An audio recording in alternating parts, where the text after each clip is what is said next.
Yes, you would adjourn this meeting and then open a special meeting. All right, we will adjourn the regular Board of Supervisors meeting, and we will open up a special meeting.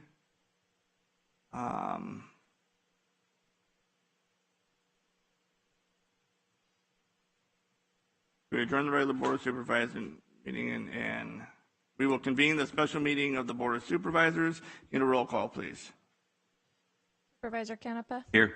Supervisor Villapadua? Supervisor Patty? Yes. Supervisor Ding? Present. Chairman Rickman? Yes. All right, public comment. Any from the public wish to address the board? Now is the time for public comment, and only those matters listed on the special meeting agenda. And we request that you fill out a comment form, which is in the back of the room, and you have a time limit of 3 minutes. So, anybody wish to address the board on this item? And none. All right, we have consent item number 1. If you would like to pull this item, anybody want to pull this item for discussion? If not, I'll entertain a motion. Motion to approve. Second. All right, roll call, please. I need to do this by a voice vote, so Supervisor Canepa? Yes. Supervisor Villapadua? Yes. Supervisor Patty? Supervisor Ding? Oh, yes. And Chairman Rickman? Yes. That's all we have. Before we adjourn, I would like to, give me 1 second here, please. I would like to adjourn this meeting in all our thoughts and prayers here on the Board of Supervisors and here in San Joaquin County to Scott Tyrell, which you all know is my chief of staff. His wife, Charmaine, was admitted to the hospital for a serious medical issue last night. So we were, hope they're watching. We'll send our thoughts and prayers, and God bless Scott and his family and Charmaine. With that, we are going to adjourn to Tuesday, July 11th, 2023 at 9 a.m. So it is 3 o'clock or 2:59. Thank you, everybody. Have fun. Go free. We don't have a